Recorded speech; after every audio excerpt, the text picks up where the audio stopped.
you all hear me? Yes. I'm very nervous, guys, so be nice to me. We love you. Right, let's start this off then. This is so weird being up here. Just before I start, thanks, Jen. When I wrote this out, obviously been really nervous. Wasn't sure what to say, wasn't sure what to write down. I had no scripture on what to put into it, but I thought I'll just speak from my heart and hopefully you all enjoy the story. But I got a text this morning from a very close loved one who sent me a tiny little bit of scripture, so I'm just going to read it out because I think it might G me up a little bit. All it says is, I can do all things through Christ who strengthens me.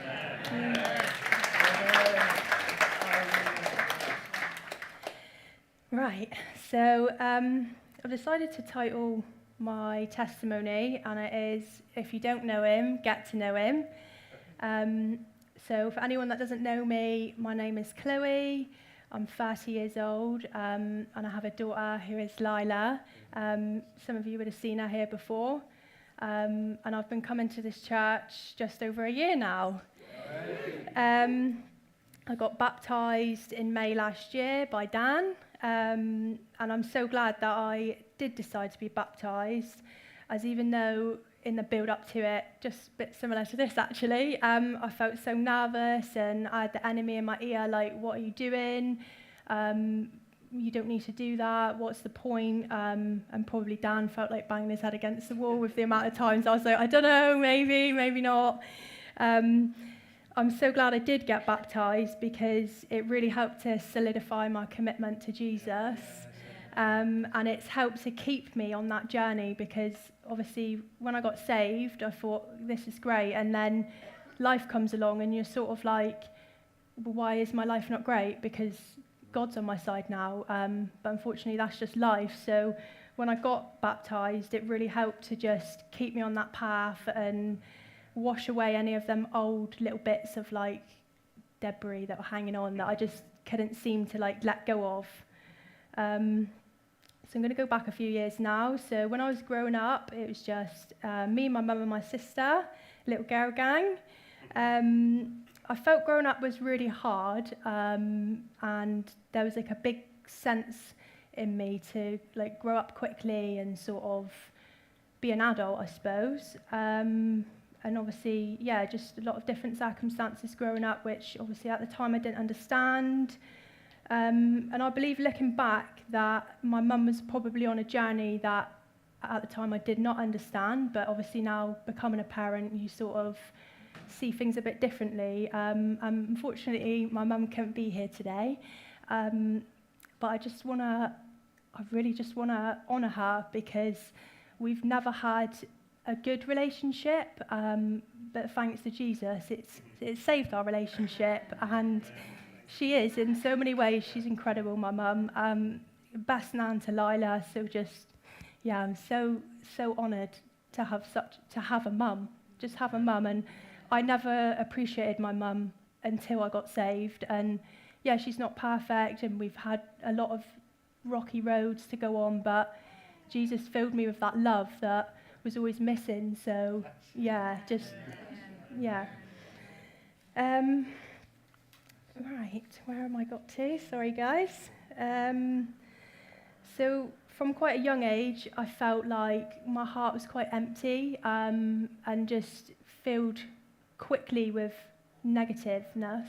And it soon turned into like a lot of anger, and that soon started coming out of me. At times I felt like I couldn't control it, and I would project a lot of hate and just bitterness, and just deep down inside, even though I felt like when it came out I couldn't control it, I didn't like who I was. I didn't believe inside that there was any good in there, and just, yeah, I really don't think I was a very nice person at times. And when I was alone, I would really punish myself for things I'd done or said or not said. And just my behaviour was, I suppose, out of control. But there was no telling me. I suppose, from a young age, just quite strong-headed and just felt like, no, you're not telling me what to do. This is what I'm going to be like, and no one's going to stand in my way. And a lot of negativeness. I felt like a darkness inside of me was building up, and then before I knew it, it was taking over me. And I didn't really know what to do. I just thought it was normal because it had been in there so long. And I was just too proud and too angry to even just say, sorry for the way I spoke to you, or sorry I treated you like that. And I think sometimes sorry is the hardest word. But it was just a lot of darkness, really a lot of darkness. But I just thought that was me and that was life.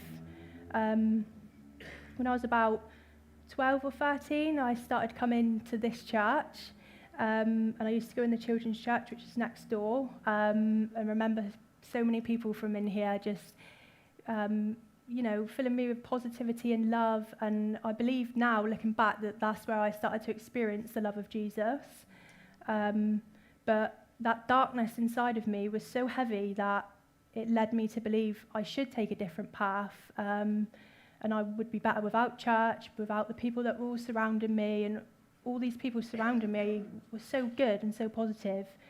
But I just soon drifted from church and never expected to return. So the fact I'm still here now is just incredible, just absolutely incredible.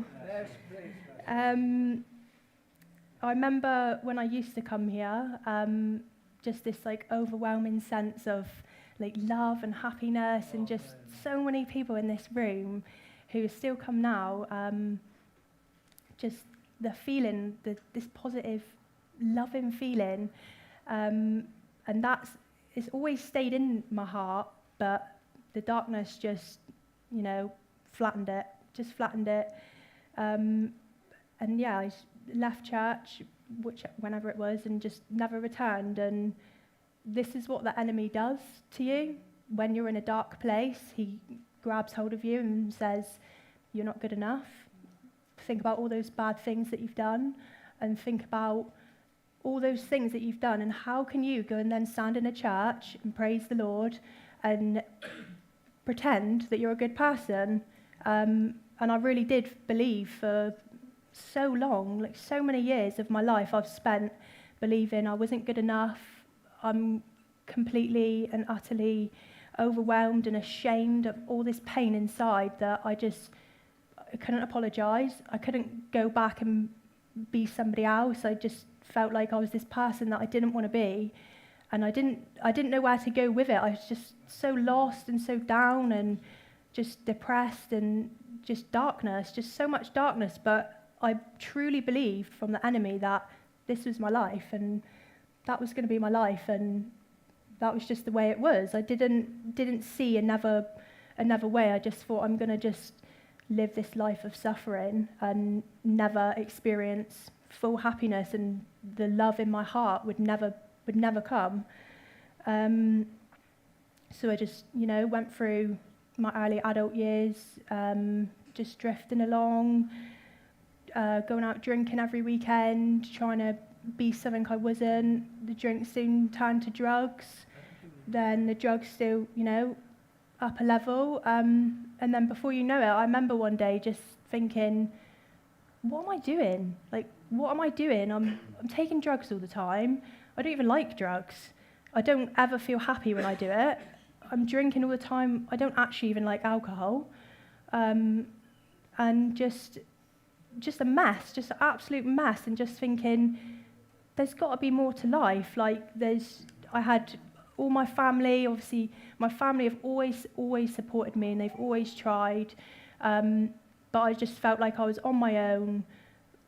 I pushed all my family away, probably most of my friends, and just surrounded by all these people that are just encouraging me to do bad things. And I just thought, enough's enough, like, enough's enough. So lucky for me, I found it quite easy to obviously stop drinking and doing drugs. was very lucky in that sense, and I just spent some time on my own and just sort of getting back out in the world and enjoying things like just simple things like going for a walk with my dog, but being on my own and really thinking about what I was doing with my life, where was I going, and there must be some way out of it.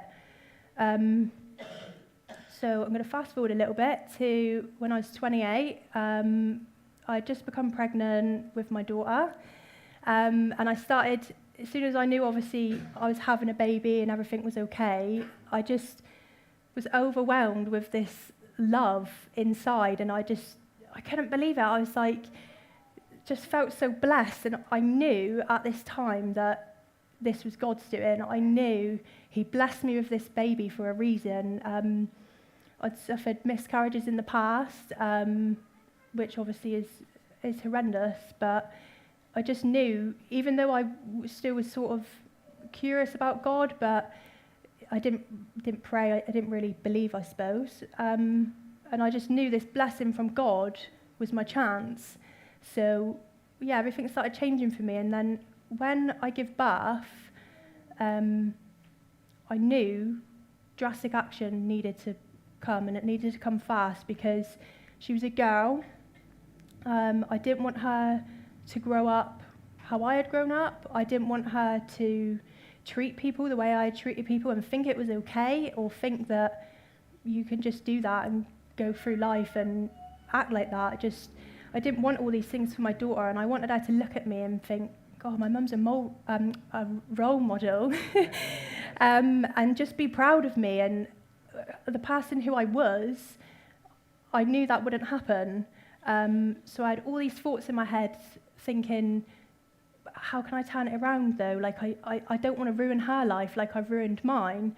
And I really, it was a big struggle. And obviously being a new mum is overwhelming in itself, and just all these different things. And then I come to a bit of a crossroads in my life, and where I was currently living, the landlord said, we're putting your flat up for sale, so you're going to have to move out. Give me obviously plenty of notice. And I thought, it's going to be fine, like I'll find somewhere else. This was sort of in that housing crisis where there were no houses around, rent was really high. And at the time, I had been having support from PDAS, which is Plymouth Domestic Abuse Service. Been having support from a lady called Mandy for about a year. And at the time, she was really the only person that I was sort of confiding in with my problems. And I said to her, I'm going to be homeless. Like, I've got a baby who's 1. What am I going to do? Like, I don't know what to do. And yeah, we chatted for a year, and at times she probably used to get off the phone and scream into a pillow because I'd just go on and on about the same things and the same problems. And she actually offered to get me a place in a woman's refuge. Obviously at the time I was like, no, I'm not going in there, too proud, too, just being so stubborn and not actually seeing that somebody was really trying to help me. Time went on and on and on. And then I had literally weeks to move out of my place. So I accepted it and I said, okay, I'll move into this refuge. What's it like? Where is it?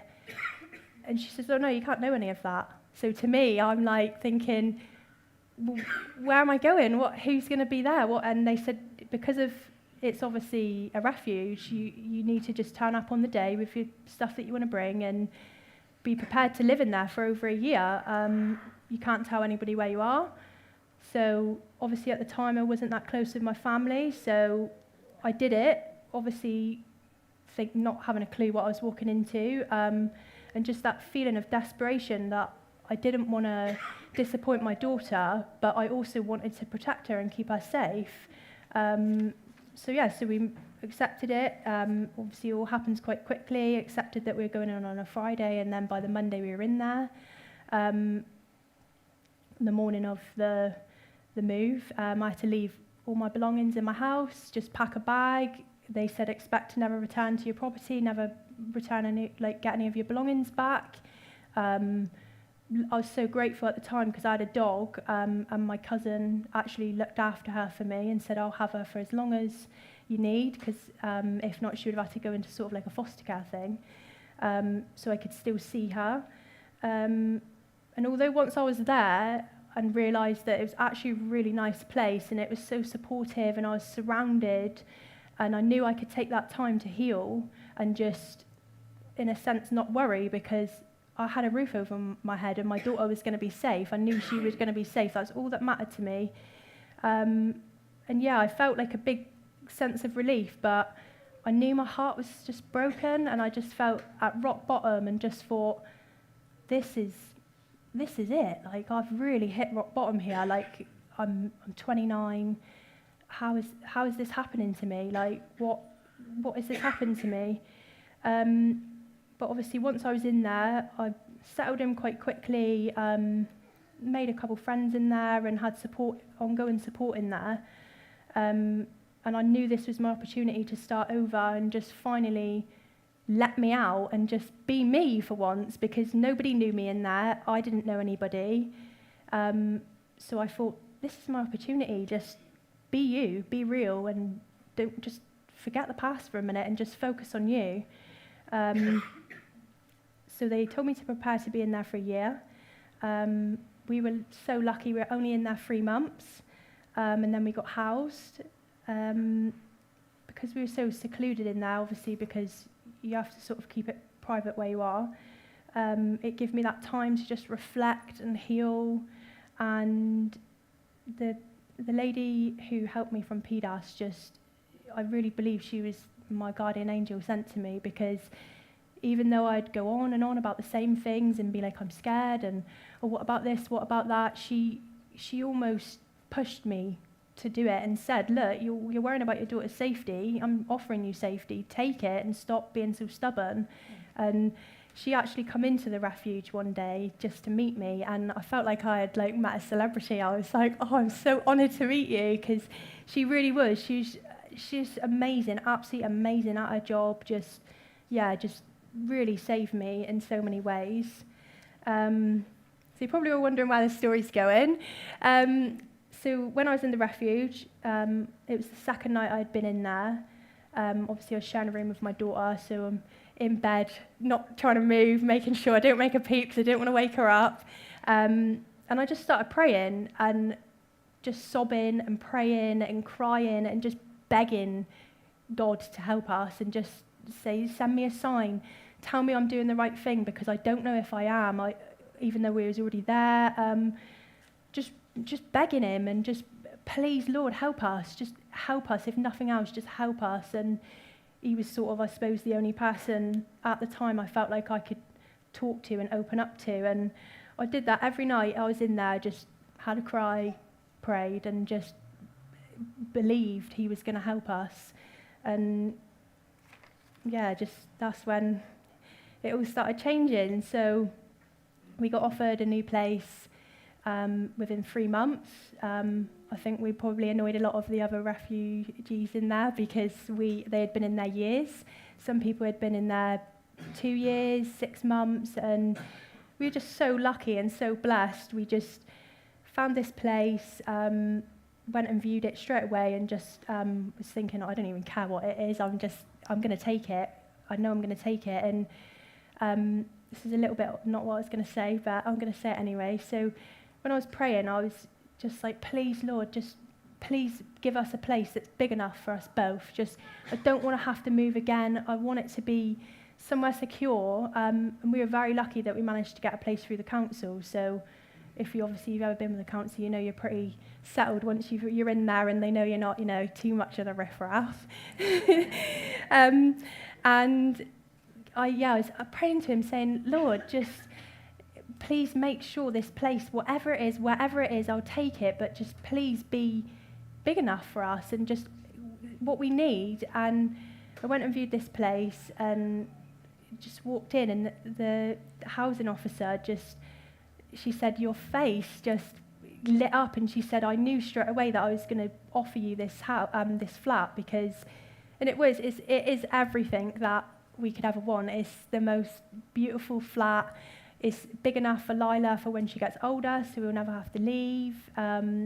It's just amazing. And the neighbours surrounding me, who most of them I'm pretty good friends with now, just so loving and kind and just so sweet, and just it's just like a big family there, basically. But yeah, I just thought I wanted to include that because I just couldn't believe my luck with what was happening to me.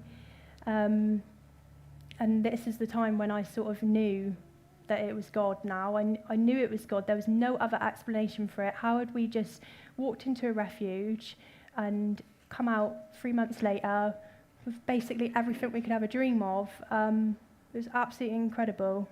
Once we got settled in the flat, I literally declared out loud and said, God, I'm coming back to church. I'm going back to that church, and there's nothing that is going to stop me from going back.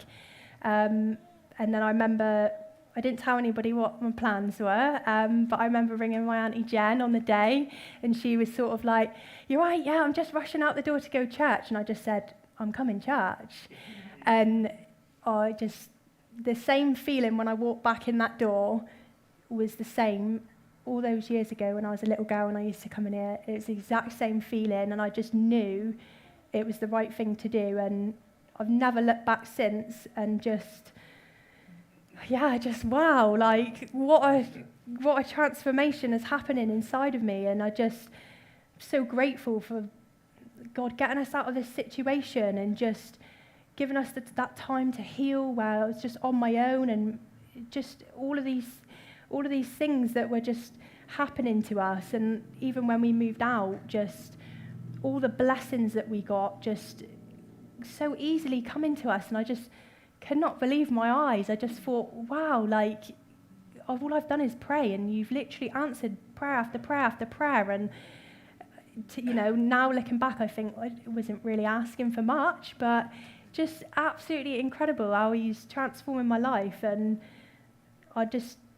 if he never give me another blessing or nothing ever again come from believing in God, I'd still believe in him, because that love and that feeling, that wholeness that he's put inside of my heart is just, it's not going anywhere. It's in there, and I don't care about anything else, obviously, in context, but just the love he has filled my heart with is so pure, and I've never experienced that before. And something that's quite like a sad thing, I suppose, but yeah, he's totally saved me and saved my daughter, because she will reap the benefits of that. So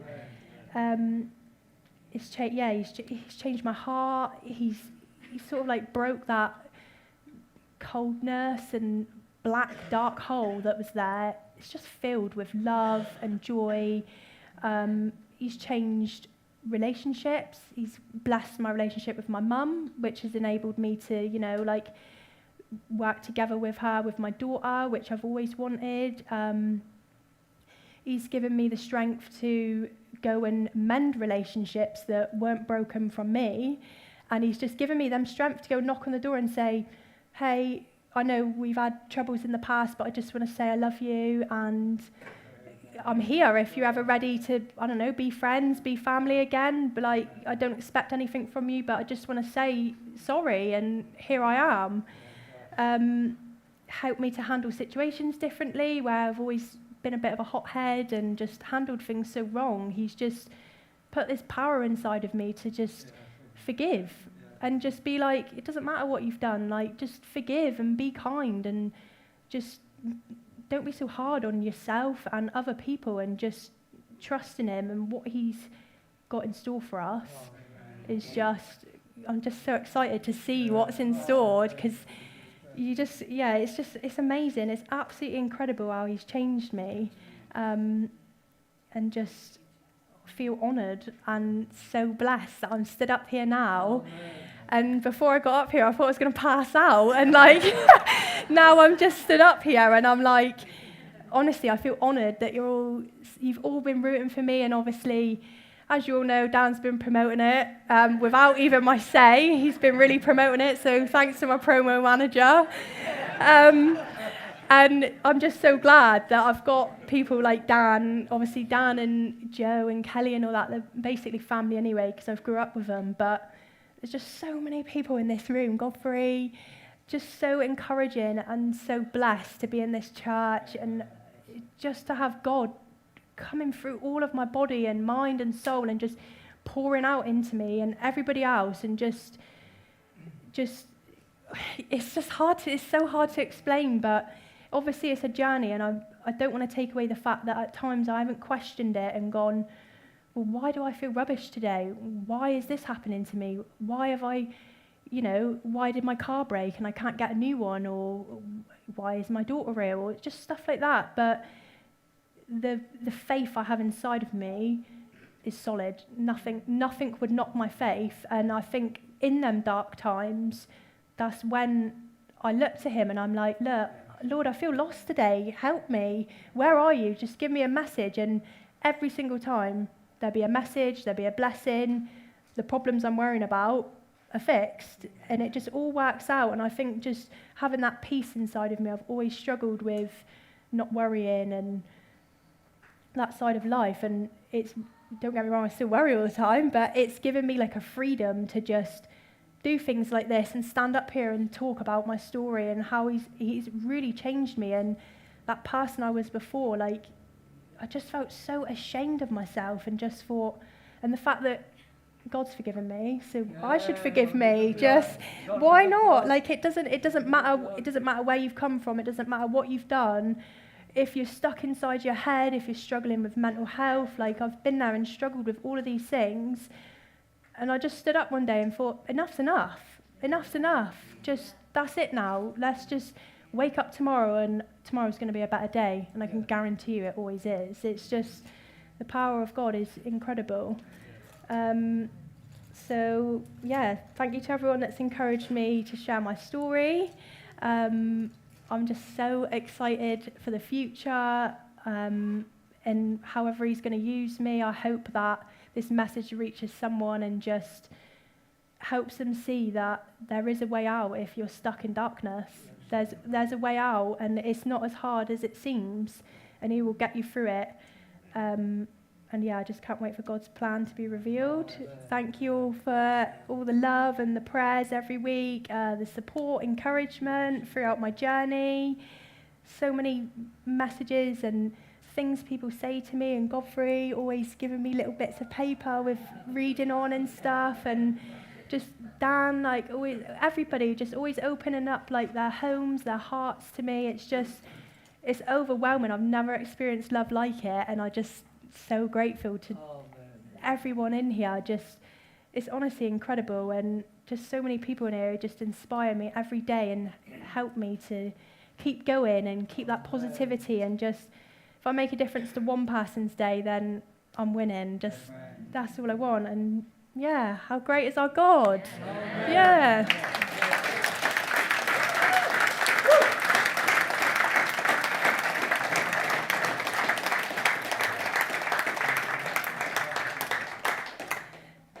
So that's the end of my little story today. I stumbled across this song on YouTube when I was doing a bit of praise and worship at home.